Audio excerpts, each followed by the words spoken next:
I desperately wish that maybe this language won't fade, you know. Hey folks, welcome to It's Just Horse Talk.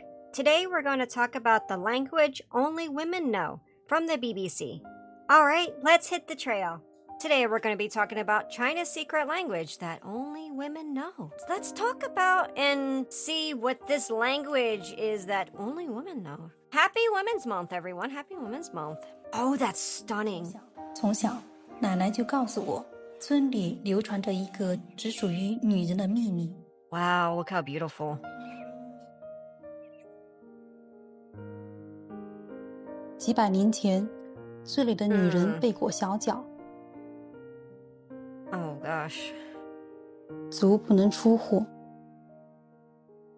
为了给彼此活下去的希望，他们创造了一种男人看不懂的文字，叫做女书。 Nushu started, I think, 400 years ago at the end of Ming Dynasty and beginning of Qing Dynasty. I think that's where the earliest record of Nushu was found. Women were born to obey their fathers, their husband, and their sons. Under that kind of circumstances, in these secluded villages of central Hunan province in central China, that women decided to create their own written language. Every character is sort of in the shape of a female body. It's really beautiful. They will write poems and songs to give each other hope and dignity, and they would write letters to each other.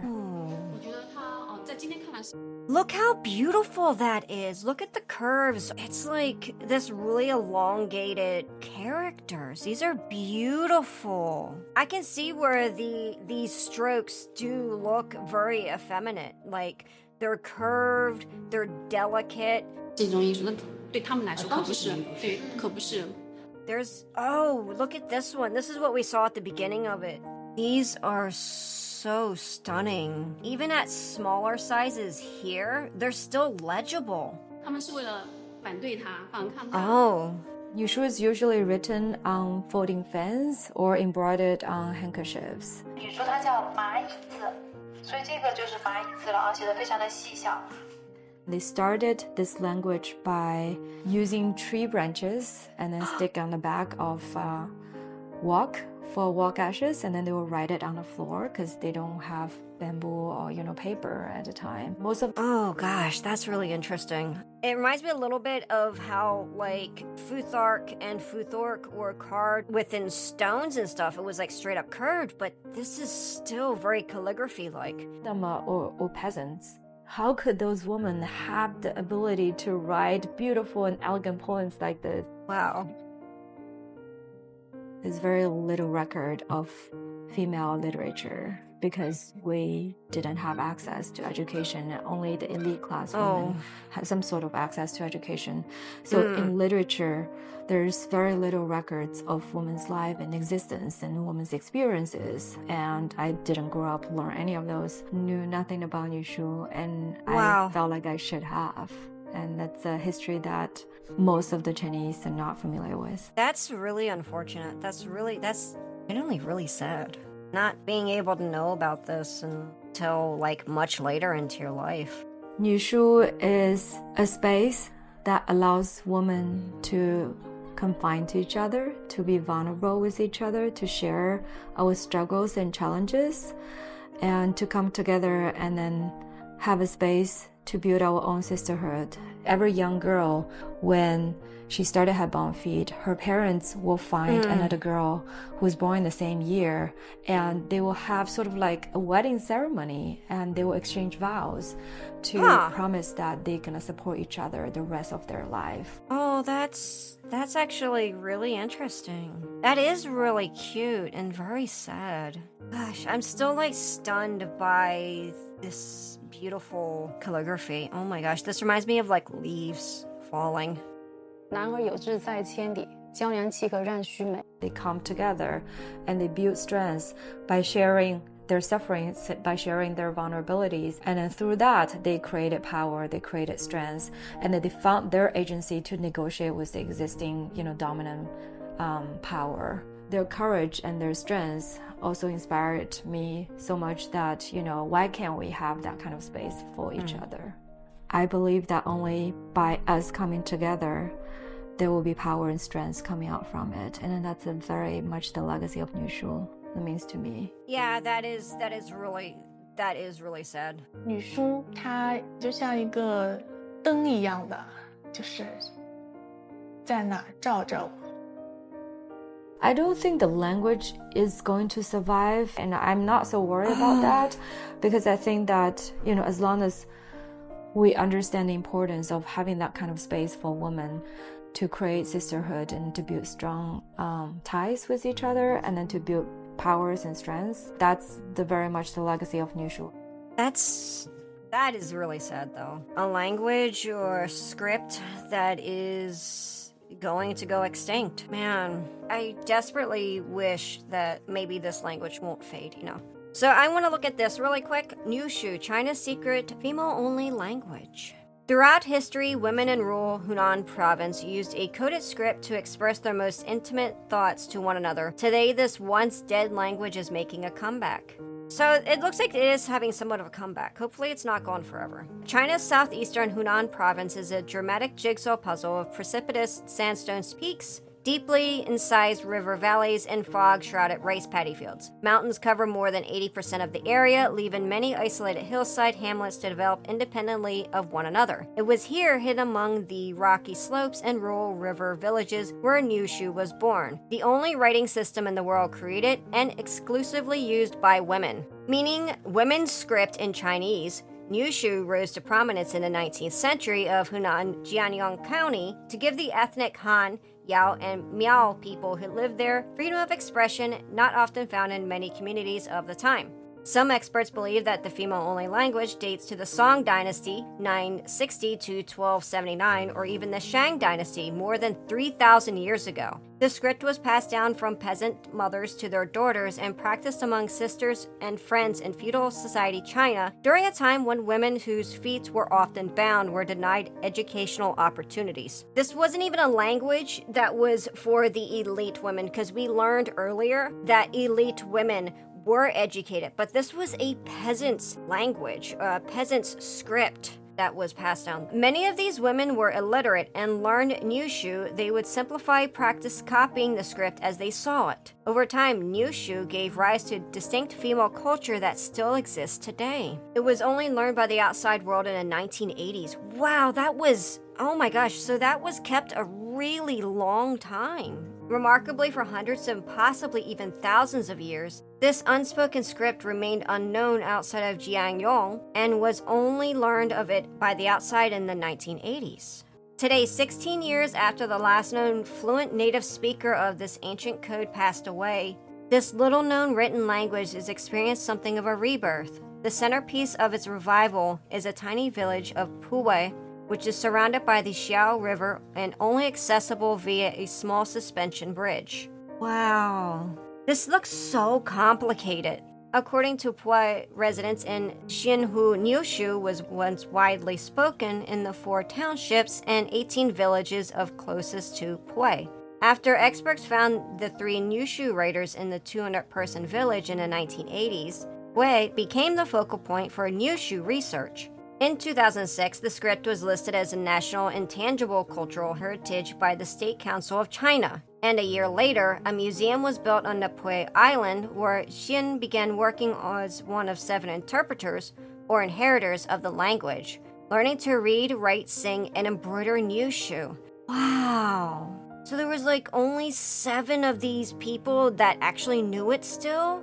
That's amazing. It reminds me of the Celtic Ogma script. I have to look that up. Each symbol represents a syllable and was written using sharpened bamboo sticks. Nushu is a phonetic script. Oh my god, it's a phonetic script! Oh, wow. Well, that makes sense. That makes sense as it was peasantry and they weren't allowed to read the more complex language of Chinese of the time. Nushu is a phonetic script read right to left that represents an amalgamation of 4 local dialects spoken across rural Jianyong.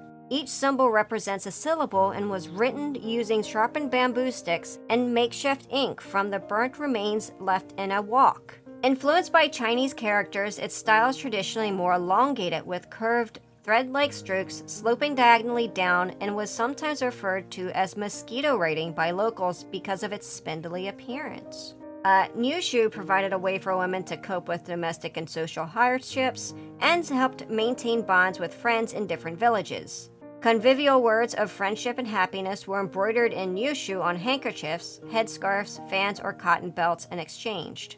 Though Nushu wasn't spoken at women's social gatherings, sang and chanted songs or poems that varied from nursery rhymes to birthday tributes to personal regrets or marriage complaints using Nushu phrases and expressions. So it wasn't even a spoken language in that sort of way. That's fascinating. Older women often compose autobiographical songs to tell their female friends about their miserable experiences or to promote morality and teach other women how to be good wives through chastity, piety, and respect.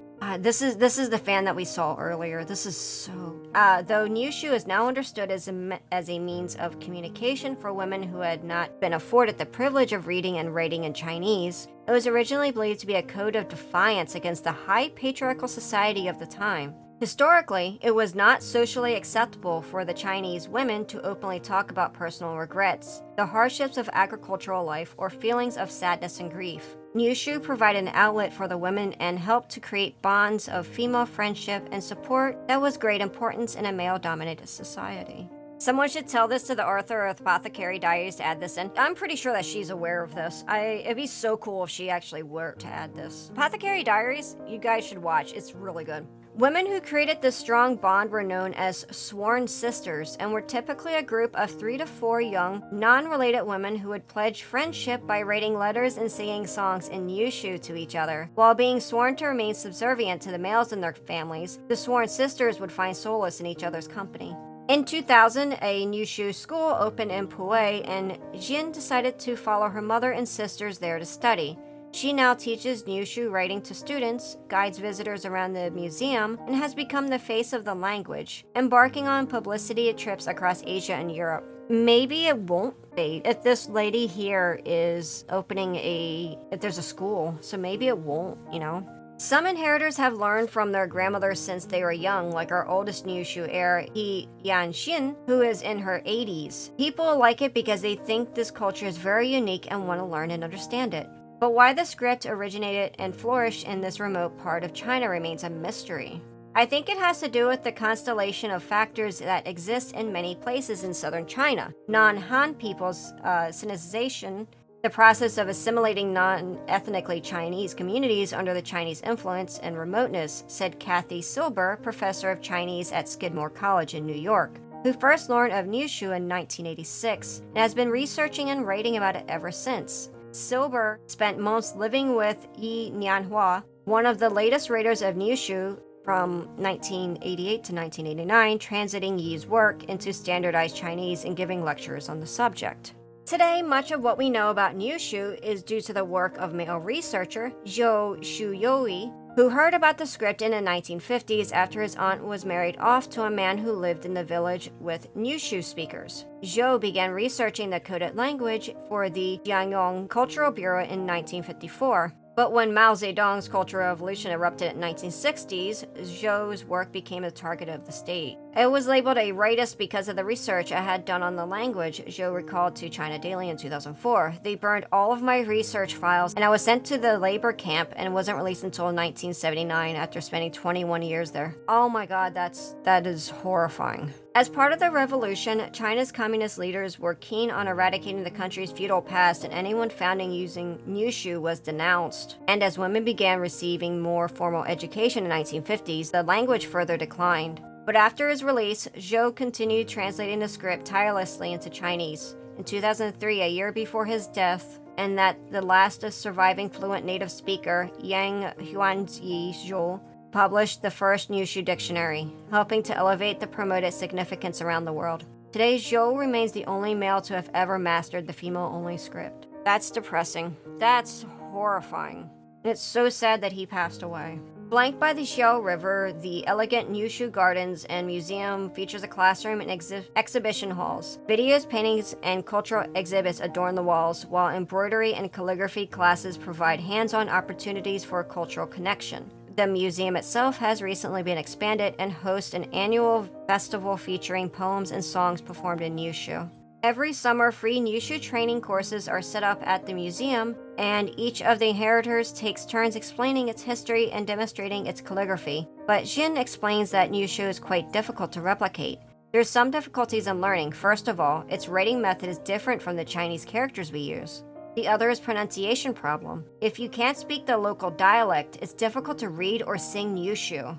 One of the most important uses of Nushu came as a result of marriage. Traditionally, after a wedding, the bride would leave her parents' home and move into the home of the groom. The bride would often feel isolated in her new role, so Nushu provided a means for women to express sadness and lament broken friendships among one another. The newlyweds' move-in process would involve the handling of the Xian Xiao Shu, or third date book, that was made from the cloth and given to the bride 3 days after the wedding. The mother of the bride and her close friends would express their feelings of sorrow and loss in the book, while good wishes for future happiness would be recorded in the first few pages. The remaining pages would be left blank for the future thoughts and serves as a personal diary.